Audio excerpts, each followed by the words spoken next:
Hello everyone, আমি চলে এসেছি আমার নতুন ব্লগ নিয়ে। আমি সাধারণত ট্রাভেল ব্লগ বেশি করি, তাই তোমরা বুঝতেই পারছো আমি কিসের ব্লগ নিয়ে এসেছি। হ্যাঁ, আমি ঘুরতে গেছিলাম নেপালে। আমরা গেছিলাম হাওড়া স্টেশন এবং সেখান থেকে মিথিলা এক্সপ্রেসে করে আমরা গেছিলাম রক্সলে। রক্সল বিহারে অবস্থিত এবং এটি হলো ইন্ডিয়া এবং নেপালের বর্ডার। আমাদের ট্রেনের টাইম ছিল দুপুর 3:40 এবং এটি পরের দিন 11টার দিকে রক্সল স্টেশনে নামিয়ে দেয়। রক্সল যাওয়ার মাঝে সাগৌলি বলে একটি স্টেশন পড়ে। এটি ইঞ্জিন পাল্টে অন্য একটি ইঞ্জিন ট্রেনটিকে নিয়ে যায় অনেকটা ভাইজ্যাকের মতো। এখানের ওয়েদারটা ছিল খুব সুন্দর, একদম গরম ছিল না, আমরা খুব এনজয় করছিলাম। সাগৌলি থেকে রক্সল বেশি দূর নয়, আমরা পৌঁছে গেছিলাম রক্সল এবং সেখানে আমাদের ট্রাভেলার আমাদের জন্য অপেক্ষা করছিল। আমরা যেহেতু ট্যুর কোম্পানির সাথে গেছিলাম তাই তারাই সমস্ত গাড়ি ঠিক করে রেখেছিল। আমরা প্রথমে আধার কার্ডের নাম্বারগুলো সবার কালেক্ট করেছিলাম এবং একটি পেজে লিখেছিলাম, কারণ ওখানে পারমিশনের ব্যাপার আছে, তাই তারপর আমরা ট্রাভেলারে উঠে গিয়েছিলাম। আমরা গিয়েছিলাম রক্সল থেকে বীরগঞ্জ এবং বীরগঞ্জের একটি হোটেলে আমরা সেখানে ফ্রেশ হয়েছিলাম এবং দুপুরে লাঞ্চ করেছিলাম। ঢোকা মাত্রই আমাদের ফোনের কোনো নেটওয়ার্ক ছিল না এবং এখানে কোনো সিম কাজ করে না, তাই নেপালে ঢুকলে আলাদা করে সিম আপনাদের কিনে নিতে হবে। আমাদের সিম কেনার প্রয়োজন হয়নি, কারণ আমাদের প্রত্যেকটি হোটেলের ওয়াইফাই ছিল। রক্সল থেকে বীরগঞ্জের হোটেলটি বেশি দূরে ছিল না, আমরা কিছুক্ষণের মধ্যেই পৌঁছে গেছিলাম।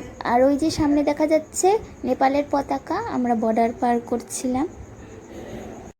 যে আমাদের নিয়ে গেছিলো তাদের হাতে সমস্ত আধার কার্ডের নাম্বার তুলে দেওয়া হয়েছিল এবং আমাদের 720 টাকা করে এক্সট্রা দিতে হয়েছিল পার হেড বর্ডার পারমিটের জন্য। এইখান থেকে আর কিছুক্ষণের মধ্যে পৌঁছে গেছিলাম আমরা বীরগঞ্জ হোটেল। সেখানে গিয়ে আমরা ফ্রেশ হয়েছিলাম। এই যে এসে গেছি আমাদের বীরগঞ্জের হোটেল, এটি ছিল আমাদের বীরগঞ্জের হোটেল। আমরা এখানে কিছুক্ষণের জন্য ছিলাম। এই হোটেলে আমরা রিফ্রেশমেন্টের জন্য কিছুক্ষণ থাকবো। স্নান করেছি, ফ্রেশ হয়েছি, খাওয়া দাওয়া করবো, দুপুরে লাঞ্চ করে এবার আমরা যাব চিতওয়ানি। এখান থেকে লাঞ্চ করে আমাদের ট্রাভেলার আবার ছাড়বে, আমরা যাব ডাইরেক্ট চিতওয়ানি। চিতওয়ানি গিয়ে ওখানে সাইট সিন করবো আর আজকে রাতে আমরা চিতওয়ানি স্টে করবো। তো চলো আমরা আজকে বীরগঞ্জটা ঘুরে দেখি।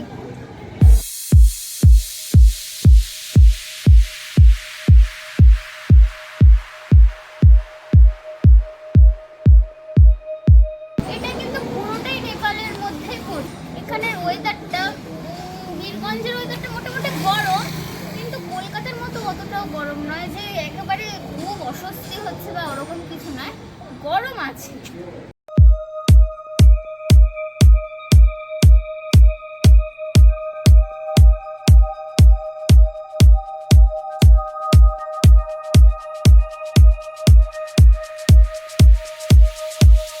এটা ছিল আমাদের হোটেলের একটা অংশ, আমাদের গ্রুপের সবাই আমরা এখানেই লাঞ্চ করেছিলাম।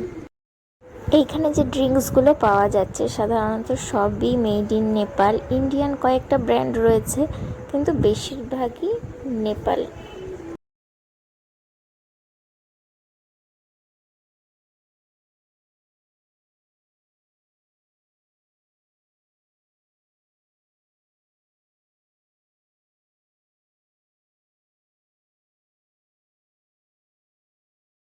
ড্রিঙ্কস আছে, তো এই ড্রিঙ্কসগুলো সম্পূর্ণ ইন্ডিয়ান নয়, মানে ইন্ডিয়ানের কয়েকটা প্রোডাক্ট রয়েছে আর বাকিগুলো সব নেপালি প্রোডাক্ট।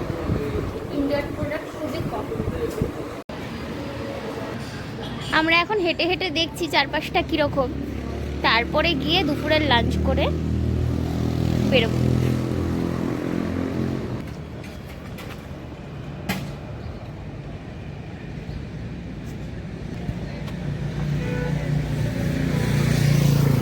এখানে বেশিরভাগই সব হোটেল আর দোকান, এটা টাউন টাইপের। আমরা ঘুরতে ঘুরতে একটা জায়গায় এসেছি, তো এখানে একটা জায়গায় লেখা আছে এখান থেকে মুক্তিনাথ কৈলাস যাত্রা, মানে যারা করতে যায় তারা এখানে কন্ট্যাক্ট করতে পারে। তা আগে কৈলাস যাত্রা হতো নেপাল থেকে, মানে কৈলাস পর্বতটাই ছিল নেপালের, কিন্তু যেহেতু এটা রাজারানীর দেশ ওই জন্য যখন এদেশের মানে নেপালের রাজকুমারীর বা যাই হোক কারো একটা বিয়ে হয় ওই দেশ তিব্বতের সাথে, তখন হচ্ছে যৌতুক হিসাবে নেপালের রাজা তিব্বতকে ওই কৈলাস পর্বতের এরিয়া গিফট করেছিল। তো সেই জন্য এখন থেকে ওই কৈলাস যাত্রা বা কৈলাস পর্বত পুরোটাই তিব্বতে চলে গেছে, ওটার নেপালের কোনো অংশ নেই। লাঞ্চ করার পর মোটামুটি 2:45-র দিকে ছেড়ে দিয়েছিল আমাদের ট্রাভেলার এবং আমাদের যাত্রা শুরু হয়ে গেছিলো চিতওয়ানের উদ্দেশ্যে। চিতওয়ান পৌঁছাতে আমাদের সময় লেগেছিল 4.5 থেকে 5 ঘন্টা, তাই রাত হয়ে গেছিলো, আমি আর ভিডিও করতে পারিনি। আমরা পুরো বিকেলটাই এনজয় করেছিলাম ট্রাভেলারে এবং এই বনটির মধ্যে দিয়ে আমাদের ট্রাভেলার গেছিলো। কিছুক্ষণ পর আমাদের ট্রাভেলার যত এগাচ্ছিল তত আমরা পাহাড়ের দিকে এগাচ্ছিলাম। এবার তারপর থেকে আমরা পাহাড় পেয়ে যাই। এটি একটি ফরেস্ট এবং এটিও অনেকে দেখার জন্য থেকে যায় বীরগঞ্জে, কিন্তু আমাদের দেখার সময় ছিল না, তাই আমরা বীরগঞ্জে আর থাকিনি। এখানে পোস্টারে দেওয়া আছে হাতি এবং নানান রকম জন্তু জানোয়ার দেখা যায়।